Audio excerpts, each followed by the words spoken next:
I'm Robert with Knowmium, and welcome back to our hybrid live video series. This is video 2, Choosing Hybrid.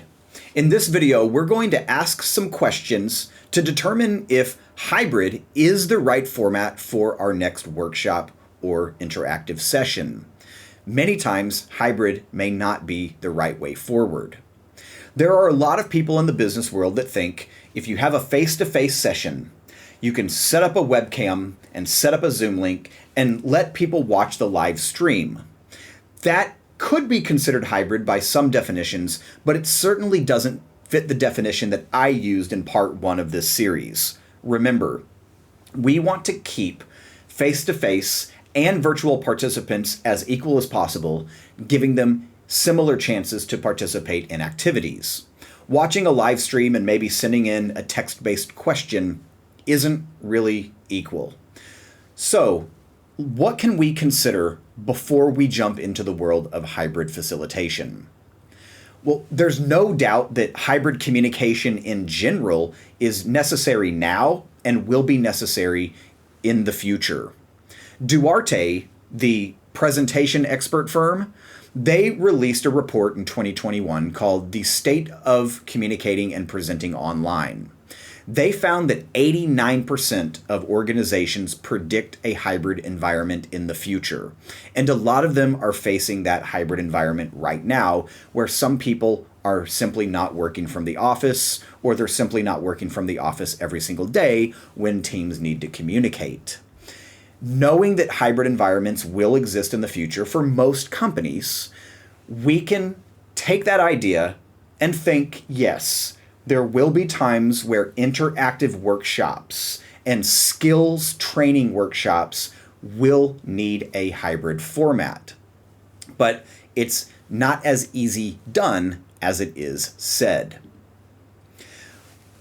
A lot of people think hybrid can't be equal. What I mean is they think, well, if somebody's simply participating from home or their hotel or even from the beach, they may not be paying attention. They may be multitasking, or we simply can't get their ideas because they're not in the room with us. Now, that can exist in many sessions. If a facilitator has not given the remote participants something to do, well, there is a good chance that they're multitasking. If you'd like to read more about multitasking and virtual-only workshops, Knowmium has a wonderful radical toolkit and a book called Radically Remote.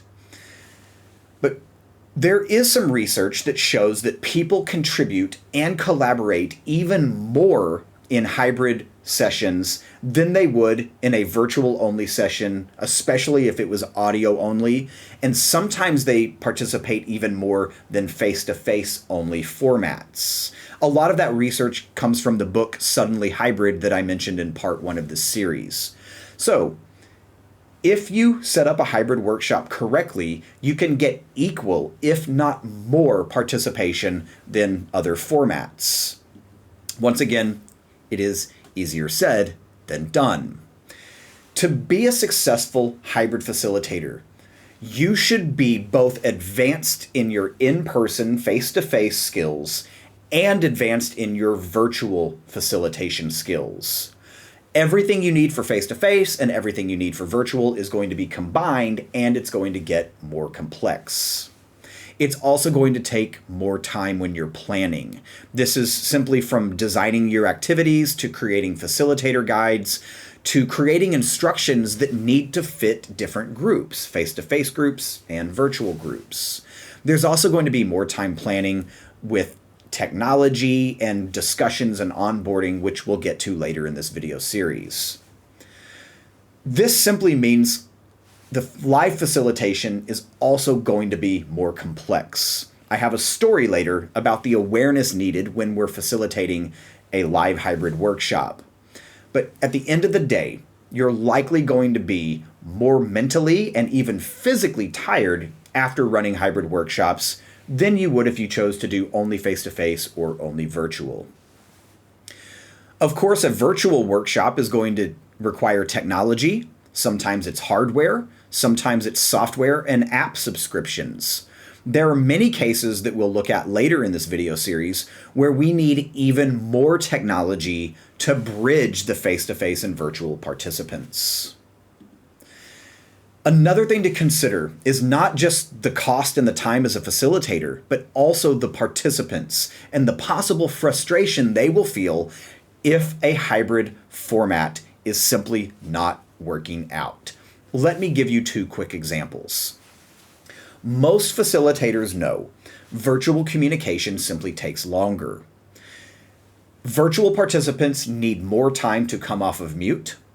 They also don't have the ability to look at each other in the same room to pick up on body language cues of who's going to talk next. So there's often more silence before someone chimes in off of mute. The face-to-face participants can quickly become frustrated because they're in the room with silence ready to speak, but we're waiting on some of those virtual participants, and those little bits of time do add up hour after hour. The other example is when virtual participants can become frustrated. It is very common for facilitators and face-to-face participants to spend most of the time talking. If the facilitator hasn't given enough attention or enough activities to the virtual participants, they can also become quickly frustrated, they could feel ignored, and that's when they will start multitasking and doing other work or checking their email or social media. So, is hybrid the answer? Well, you have to be the judge of that. It is recommended in many situations to simply run 2 sessions, one for face-to-face people and another one for virtual people.